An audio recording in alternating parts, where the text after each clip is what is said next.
하나님 은혜를 감사드립니다. 이날의 명절을 통해서 동서남북으로 이동하고 또 여기 와서 함께 예배드리며 우리 청소년 또 어린이들도 함께 예배드릴 수 있는 기쁨을 주셔서 감사합니다. 영광 받아 주옵시고 함께하여 주셔서 우리의 마음을 주관하셔서 전심으로 경배드리며 하나님 말씀 받기에 합당하게 하시고 믿음과 지혜를 다하여 주옵소서. 부족하고 쓸모없는 종에게 말씀을 수종두는 자로 세우셨사오니 간섭하셔서 도구로 주의 말씀 전하게 하시고 하나님 아버지 홀로 영광을 받아 주시옵소서. 예수님의 이름으로 기도합니다. 아멘. 사내들인 공회란 말을 많이 들으셨죠? 또 듣기는 들었지만 정확하게 알기가 좀 어려운 분도 계실 텐데, 이 사내들인 공회의 그 근거는 모세 시대에 70인 장로가 있었습니다. 각지의 70인 장로를 통해서 하나님이 일을 하셨죠. 그게 근거를 두고 있고요. 그 회원들은 주로 어떤 사람이냐면 사두개인파는 주로 제사장들을 독점을 했다고 그래요. 바리새인들, 랍비들입니다. 성경을 가르치는 사람들, 이 부분이 많고, 또 이제 장로들 혹은 서기관, 백성의 대표들이 모였는데 한 70명이 된다고 그래요. 70명. 그게 의장은 대제사장이 되는데, 그러면 사내들인 공회 전체 인원은 71명이 되는 겁니다. 어느 정도 권력을 가지고 있었느냐 하면은 입법, 사법권을 다 가졌어요. 요즘 우리나라식으로 말하면은 국회 권한, 재판 권한 다 가지고 팔레스타인 전체를 다스렸으니 아주 막강하죠. 대단하죠. 다만 로마의 지배를 받고 있었기 때문에 사형하는 권한은 없었어요.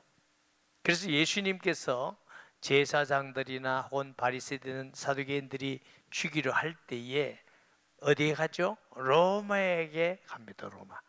그 재판 선고를 누가요? 로마의 총독인 빌라도가 사형 언도를 내리는 겁니다. 사실은 예수님을 정죄하고 잡아가고 또 예수님을 막 핍박한 주 사람들은 유대인들인데 사형 선고권이 없기 때문에 빌라도에게, 그래서 우리가 신앙 고백할 때 빌라도에게 죽으시고 라고 하는 고백은 빌라도가 사형 언도를 했기 때문에 이제 그런 말을 하는 것이죠.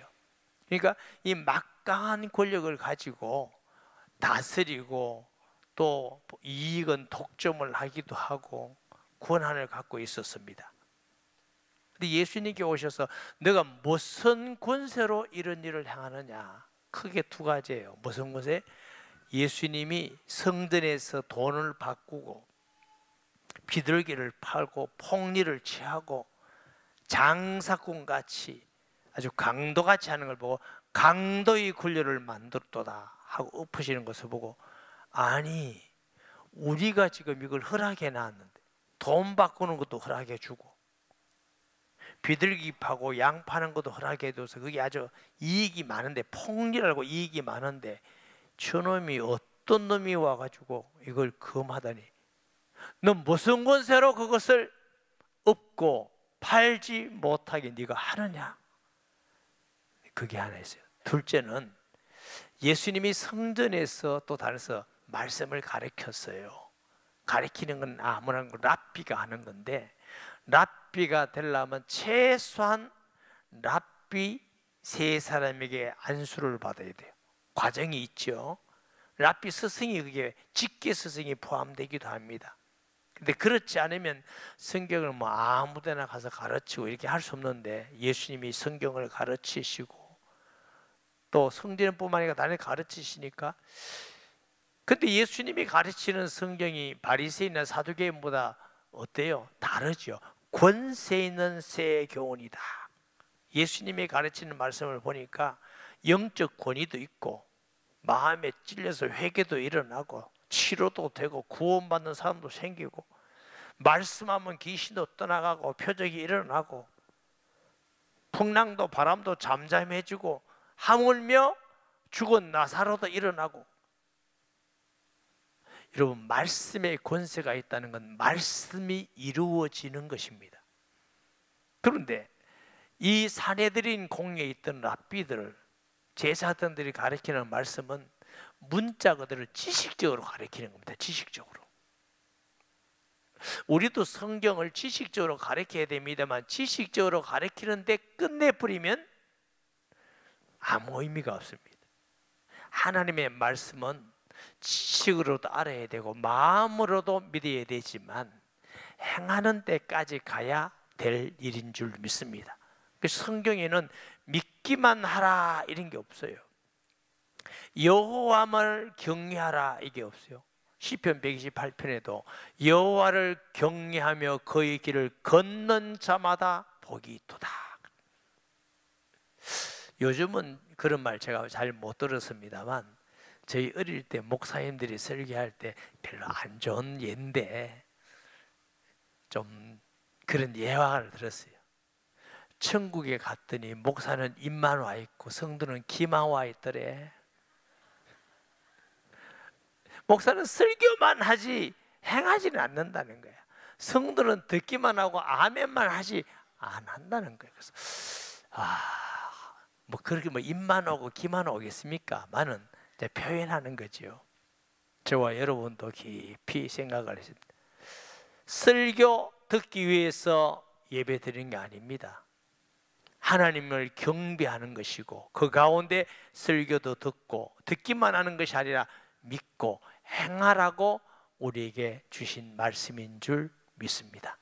그런데 예수님의 경우는 말씀을 전하면 기적이 일어나고 표적이 일어나고 찔림도 있는데 이 산헤드린에 있는 랍비들은 보니까 지식적으로만 자꾸 되니까.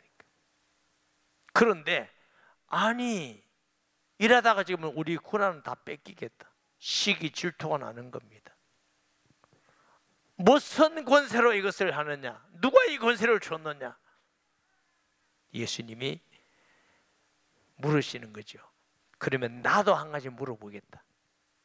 세례 요한이 세례가 하늘로부터냐 아니면 사람에게로냐?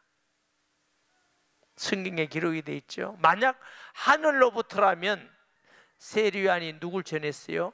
세상 죄를 지고 하는 하나님의 어린 양을 보라. 나는 물로 세례를 주거니와 성령으로 세례를 줄 자가 내 뒤에 오시느니라. 바로 저분이니라. 여러분, 세례 요한의 사명이 뭡니까? 주의 길을 예배하고 적경을 평탄케 하는 것이고, 세례 요한은 이 나사렛 있는 목수의 아들, 사람들 보기에는 요셉의 아들 마리아의 아들이 하나님이 수천 년 동안 보내겠다 하나님의 아들 메시아를 보내겠다, 바로 그분이다. 이분이 하나님이 보내시는 그러다. 이걸 사람들에게 증거하고 드러내는 것이 세례 요한의 사명입니다. 그런데 세례 요한에 대해서 설교할 때 어떤 분 예를 제가 든 적이 있는데요. 어떤 선생님인데, 학교 선생님이 저를 찾아와서요. 우리 교인이, 목사님 오늘 말씀을 듣고 보니까 정말 마음에 깨달아지는 게 많습니다. 왜 그렇습니까? 자기는 세례 요한이 감옥에 갇혀 있을 때에 헤로디아의 딸 조그마한 소녀가 춤을 얼마나 췄는지 헤롯 왕의 마음을 흡족해요. 아마 기가 막히게 췄는 것 같아. 내가 못하겠어 지금. 내가 이 나라 반이라도 주겠다. 필요 없습니다. 뭐 해주기 원하느냐? 어머니에 가서 엄마 뭐 해달라고 할까?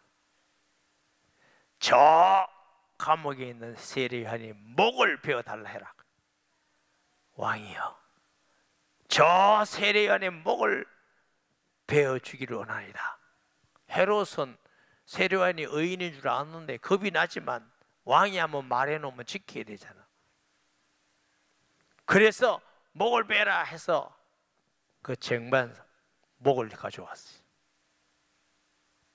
목사님, 어떻게 이렇게 하나님 앞에 충성스러운 사람이 이렇게 비참하고 한 소녀의 죗값에 죽는 이런 가치 없는 죽음을 하나님이 죽게 하셨습니까? 이게 하나님께 실망이 된대요. 그래서 선생님, 세례 요한의 사명은 예수님을 드러내는 것입니다.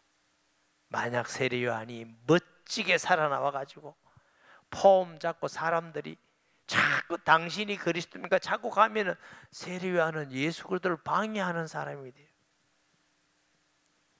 세례 요한이 가장 비참하게 값없이 죽는 것을 보고 사람들이 세례 요한에 대해서 실망을 하는, 아, 이분은 그리스도가 아니구나, 이분은 그리스도가 아니야. 다 마음을 돌이켜서 예수님께 가잖아요. 그 사건이 물고기 2마리 보도해서 5,000명 먹인 사건이에요. 이리 세례 요한은 그 죽음까지도 예수님을 증거하고 드러나는 일에 쓰임 받은 줄 믿습니다. 그래서 예수님이 세례 요한을 향하여서 그는 여자가 낳은 자 중에 가장 큰 자다, 이렇게 예수님이 말씀하셨어요. 그런데 사내들인 공회 의원들이 세례 요한이 하나님이 보내신 선지자라고 하면은 무슨 문제가 생깁니까?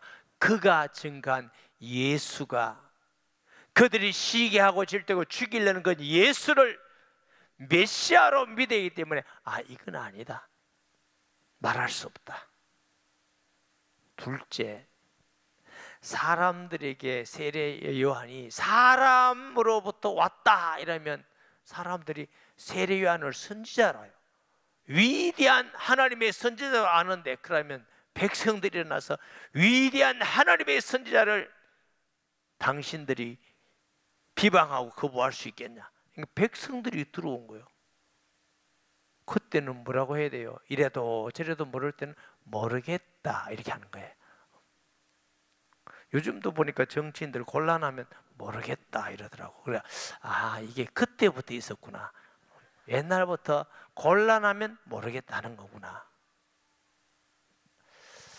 여러분, 이 사내들인에 있는 지도자들의 마음은 하나님의 말씀을 듣고 예수님의 말씀을 듣고 표적과 기사를 보고 믿어야 되겠다는 마음이 하나도 없습니다. 어떻게 하면 꼬투리를 잡고 어떻게 하면 책 잡아서 저놈을 죽일까, 이런 마음으로 듣고 표적을 보니 믿을 수가 없어. 여러분은 성경을 읽거나 예배 드릴 때, 설교를 들을 때 마음을 열고 하나님, 오늘 내게 주신 말씀을 제가 듣겠나이다, 이런 마음으로 듣는 성도 되시기 바랍니다. 목사님, 뭔가 틀린 게 없나? 지난번에 했던 거 또 하네. 머리가 나쁘다더니. 오늘 어떤 권사님이 저를 찾아와가지고, 제가 볼 땐 굉장히 어렵게 사는 권사님이에요. 근데 뭘 조금 가져왔어요. 권사님 가져갔어요. 난 마음이 아팠어. 내가 권사님보다 잘 살거든요. 목사님, 내가 잘 살아요. 그 권사님 원래 그래요, 그런 분이. 그런데 하나의 부탁이 있대. 뭐냐고 했더니, 가발 쓴다고 좀 하지 마세요.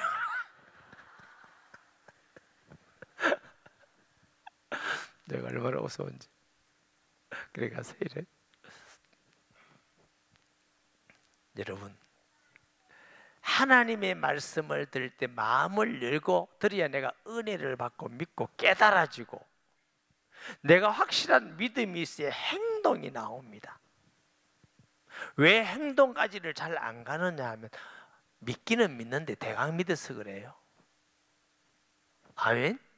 확실하게 믿으면 행동이 나오잖아요. 옛날에 그런 예화도 있었어요. 하도 가물어서 비가 오는데 교회에서 비 오도록 기도했대. 하나님, 비 올 줄 믿습니다. 그래 기도를 해놓고 전부터 비 올리는데 한 성도만 우산을 가지고 왔다 그러잖아. 한 성도만. 그러니까 비가 오니까 그 사람만 믿고 우산 가져왔대. 왜요? 믿었으니까. 이 아멘 하는 건 좋은데 아멘 해놓고 또 안 믿는 사람들 많더라고요. 그래도 아멘이라도 합시다. 이 사두개인들은 죽이려고. 마음이 그러니까 들어도 봐도 믿을 수가 없는 거예요. 마가복음 4장 12절 말씀 보니까 이는 그들로 보기는 봐도 알지 못하며 듣기는 들어 깨닫지 못하게 하여 돌이켜 죄 사함을 얻지 못하게 하려 함이니라. 이런 사람에게는 들을 수 있는 귀가 막혀. 왜? 예수 믿기 싫은 사람에게 막혀서 안 들려요. 아니, 예수님의 기적이 무슨 한 번만 한 겁니까? 표적이 한 번입니까? 이 대제사장의 사내들인 공의 사람들이 3년 동안 표적과 기사를 행하는 게 한 번도 못 들었단 말입니까? 예수님께서 행하신 말씀과 표적이 한 마을에서만 한 겁니까? 온 이스라엘에 가득하고 못 들은 사람 없을 만큼 들었는데 억지로 안 믿으려고, 봐도 안 믿으려고, 하물며 죽은 나사로가 살아났는데도 안 믿고 이때부터 나사로도 죽이려 함이니라. 참 불쌍한 사람이죠. 우리 마음에 어린아이같이 순전하고 복된 마음이 돼서 하나님 말씀을 향하여는 아멘하고 죄악을 향하여는 문을 닫는 그런 사람이 되기를 바랍니다. 히브리서 11장 3절 말씀에 보면은 믿음으로 모든 세계가 하나님의 말씀으로 지어진 줄 우리가 아나니 보이는 것은 나타난 것으로 말미암아 된 것이 아니니라. 이 세상 만물도요 과학으로 다 설명을 못합니다. 여러분 과학 좋아하죠? 과학이 다 설명이 안 됩니다.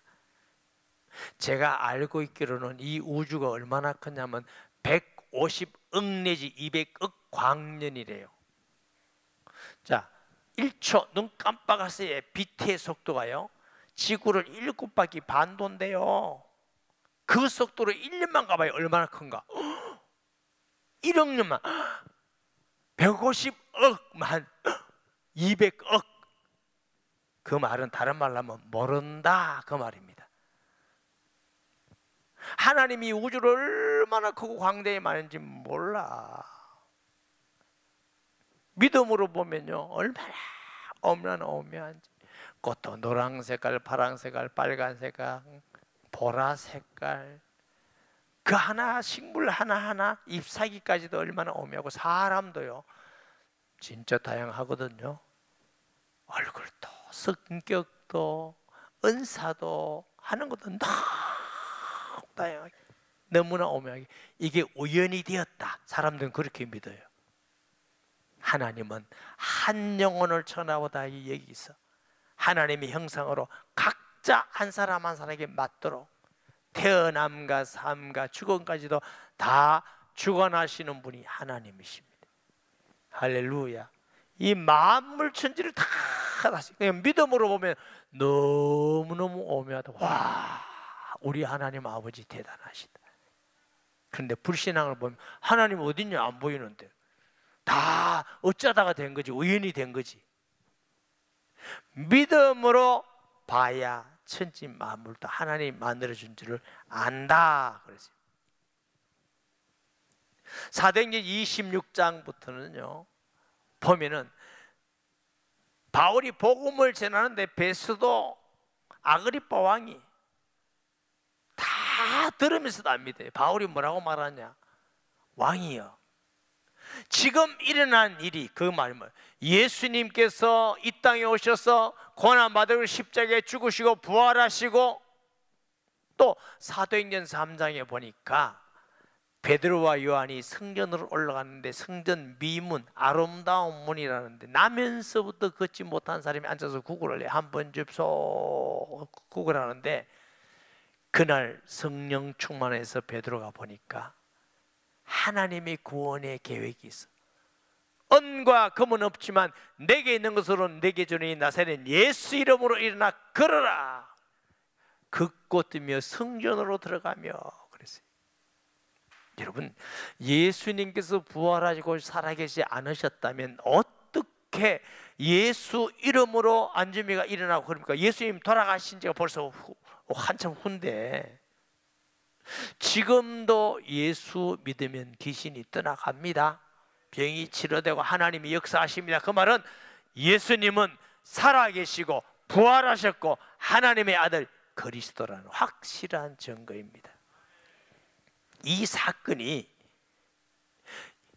산헤드린 공회 모르는 사람들이 아닙니다. 이미 예루살렘에 소문이 다 나서 사람들이 너 어떻게 나왔는데? 모르겠는데 예수 이름으로 일어나 걸어라 했더니, 그런데 네 그 사람 맞나? 맞다니까. 그러니까 예수 이름이 자꾸 전파되니까 산헤드린 공회에서 사도행전 3장에 불렀잖아요. 불러서 베드로 요한에게 뭐라고 말합니까? 아무한테도 말하지 마라. 예수 이름으로 가르치지도 말고 전하지도 말아라. 말했더니 베드로 요한이 하나님 앞에서 사람 말 듣는 것이 옳은가, 하나님 말씀 듣는 옳은가 판단하라. 우리가 보고 들은 것을 말하지 아니할 수 없다. 이렇게 하면서 담대히 예수 그리스도를 전하는 사건이 사도행전 4장에 나옵니다. 그걸 산헤드린 공회 사람들이 못 들었다고요? 모른다고요? 그 외에도 일어난 예수님의 3년 공생애 뿐만 아니라 사도들을 통해서 일어나는 많은 기적과 표적을 보고 말씀을 듣고 다 알지만은 베드로는 말하기를 너 지식이 많음으로 너를 미치게 했다. 아그리빠 왕은 뭐라고 말하지요? 너희 적은 말로 나를 믿게 하려고 그러느냐? 왕이여, 이 결박당한 것 외에는 왕도 나와 같이 예수 믿고 구원받기를 원하나이다. 아멘. 산헤드린 공회 사람들이 다 알아요. 그거 모를 턱이 없어. 그런데 억지로 안 믿으려고 하면은 아무리 표적과 기적을 봐도 믿지 않습니다. 그러나 사도행전 1장 1절 2절을 보면은 데오빌로 각하여, 내가 먼저 쓴 글에는 데오빌로 각하라는 거 보니까 높은 사람이에요. 사도행전은 누가복음의 후편입니다. 그럼 누가복음에도 그 수신자가 오면 데오빌로 각하입니다. 같은 책이에요. 여러분, 마음이 열려서 복음을 받아들이는 사람은 높든지 낮든지 배웠든지 안 배웠든지 부자든지 안 부자든지 예수 믿게 됩니다. 그냥 마음이 닫혀 있는 사람은 아무도 못 믿어요. 길바닥에 뿌린 씨앗과 같아서 아무리 길바닥에 뿌리면 사기 납니까? 새가 와서 다 쪼아 먹었느니라. 예수님이 해석을 마귀가 와서 그걸 다 먹었다 이렇게 훔쳐가네. 훔쳐가. 우리 교회에도 여러 사람이 있는데요, 제가 설교를 똑같이 해도 은혜 받고 막 감사하고 기뻐하고 응답받는 사람이 있는가 할 것 같으면 항상 무평하잖아요. 무표정한 사람이 있습니다. 은혜를 받았는지 시험이 들었는지 어떻게 했는지 속을 알 수가 없어요.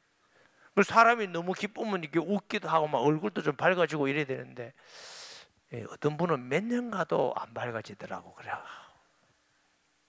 여러분, 마음을 여시고 말씀 들으셔야 돼요. 아멘. 오늘은 하나님이 주의 종을 통해서 내게 어떤 말씀을 주실까 기도하면서 마음을 열고 말씀 들으면 은혜 못 받을 사람이 어디 있어요? 마음은 딱 닫아놓고 하면은 제가 설교도 못하지만 은혜 받을 사람이 어디 있겠어요? 제가 이럴 때 목사님들이 이렇게 하시더라고요. 아무리 비가 많이 와도 장독 뚜껑 닫아 놓으면 한 방울도 안 들어간다 이러더라고요. 아이, 그게 그 말. 아무리 소나기비가 오고 막 태풍 오는데 장독 뚝 닫아 놔봐요. 소금물 넣어봐요. 빗방울 하나 들어가나 안 들어가나. 우리가 표적과 기사 말씀 전하는 것도 중요하지만 마음이 열려서 들어야만 이게 생명이 되고 치료가 되고 변화하게 되고. 할렐루야. 지난주에 말씀 중에 예수님께서 믿으라, 그거 시형이 언제예요? 현재 명령. 지금 믿으라. 그 뜻은 무슨? 계속적으로 믿으라. 예배 드릴 때 말씀 듣고 은혜 받으면 집에 가면 바뀌지 말고 그걸 계속 믿고 기도해라. 그래야 말씀이 이루어지는 것입니다. 아멘. 기도할 때, 예배 드릴 때는 믿어졌는데 집에 가니까 생각이 달라져. 그래서 제가 어떨 때는요, 집에 안 보내고 싶다니까. 그래서 왜? 보내면 또 이게 자꾸 달라지니까. 세상 보면 달라지고, 직장 가면 달라지고, 달라졌다가 돌아오고, 달라졌다가 돌아오고. 그러니까 이게 수십 년 예수 믿어도 다람쥐 채빵이듯이 그 믿음 지키고 있는 것도 감사하고 기적이에요.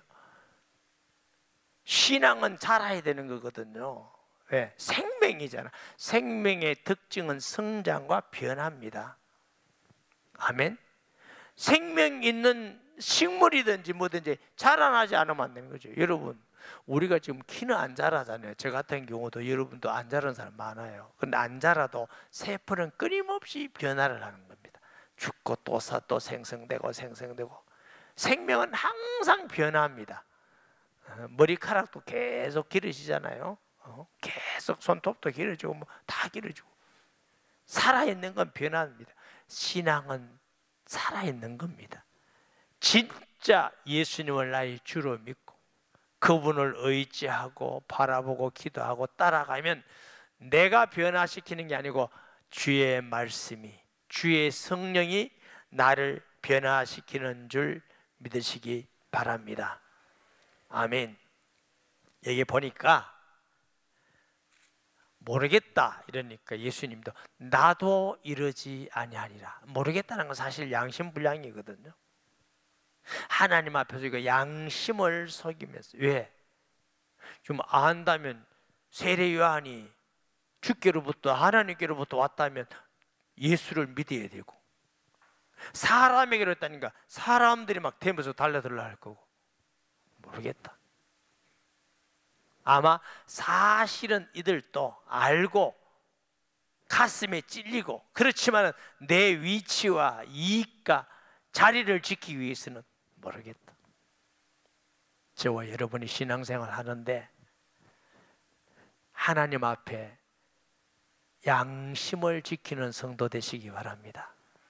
직장에서든지 사람과의 조금 이익이나 자존심이나 자리나 위치 때문에 예수 믿지 뭐 이러지 말고, 나 예수 믿습니다.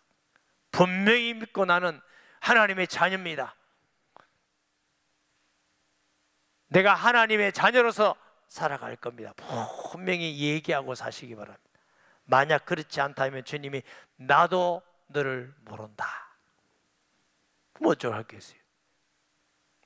사람이요, 이 죽는 거 별것 아닙니다. 제가 장례를 많이 하면서 고민을 많이 했어요. 하나님, 믿는 사람도 왜 이렇게 죽어야 됩니까? 안 죽을 수는 없습니까? 왜 이렇게 슬픔이 있습니까? 기도 많이 하고 성경을 읽는 중에 깨달은 게 뭐냐면 죽어야 되는구나. 왜? 주를 믿는 자는 죽어도 살겠고 살았으면 영원히 죽지 아니하리니 말씀을 읽으면서 그렇구나. 우리가 가지고 있는 이 죄 많은 육체, 약한 육체, 병들고 냄새나고 부패한 이 육체 가지고는 천국에 들어갈 수가 없어요. 우리가 예수 믿는 순간 우리에게는 죽음이 없어요. 그래서 성경에는 잔다고 그러잖아요. 그럼 왜 육체가 죽느냐? 이거 벗어버리고 천국에서 영원히 살 영광스러운 육체, 신령한 육체, 죽지 않고 늙지 않은 병들지 않은 육체를 입기 위해서 벗는 과정이에요. 그래서 영원한 육체를 입는 거예요. 아멘.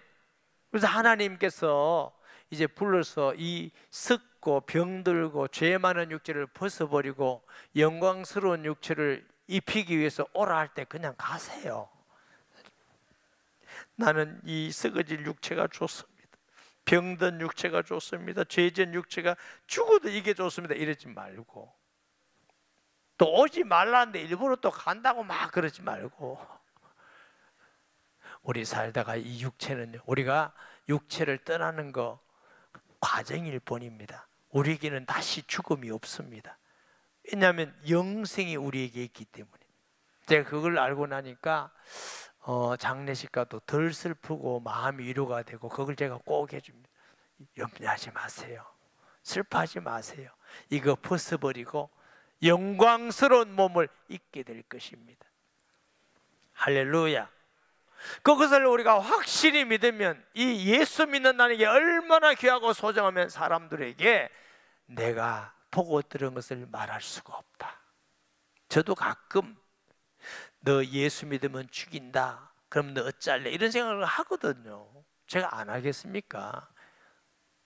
하는데 그때마다 기도하면서 생각하면서, 그래, 예수님이 살아계시고 내게 많은 증거를 주시고 사회 갈 때 하나님이 역사하시고 병 낫고 귀신이 떠나가고, 이걸 어떻게 할 거냐? 내가 보고 들은 것을 어떻게 아니라고 할 수 있겠느냐? 그래, 예수님은 하나님 아들 그리스도가 맞아. 나는 죽어도 믿을 수밖에 없어. 확실한 믿음과 증거를 가지고 이 세상을 살아가면서 어떤 가운데 있더라도 양심을 팔지 말고, 돈 때문에, 명예 때문에, 권력 때문에, 자리 때문에, 자존심 때문에 팔지 말고 믿음을 고백하는 성도 되시기 바랍니다. 예수 믿는 것은 종교가 아닙니다. 많은 종교 중에 하나를 하는 게 아닙니다. 살아계신 예수님이 우리 안에 거하십니다. 할렐루야. 이것같이 큰 축복은 없습니다. 놀라운 축복은 없습니다. 우리 모든 성도들, 혹시 우리 교회 다니지 않는다 할지라도 관계없습니다. 어디 가든지 내 양심을 속이지 말고, 내가 예수 믿는 것은 사실입니다. 보고 들은 것을 믿지 않을 수가 없습니다. 살아계신 하나님입니다. 끝까지 믿음을 지키고 승리하는 성도 되기를 예수님의 이름으로 축복합니다. 말씀 기억하면서 통성 기도하겠습니다. 하나님 아버지, 은혜를 감사드립니다. 하나님의 말씀을 읽을 때나 들을 때 마음을 열어놓고 믿음으로 아멘 하는 성도 되게 하시고, 또 행하여 하나님 앞에서 지혜롭고 하나님을 기쁘게 하는 성도 되기를 원합니다. 항상 어떤 상황 속에서도 내가 보고 들은 것을 말하지 않을 수 없다 하는 그런 믿음의 고백을 살아가는 동안 언제 어디서든지 어떤 상황에서든지 할 수 있는 성도가 되게 하시고, 믿음의 양심을 속이는 어리석고 비굴한 자들 되지 않도록 하나님이 은혜를 베풀어 주시며 지켜 주시옵소서. 예수님의 이름으로 기도합니다. 아멘.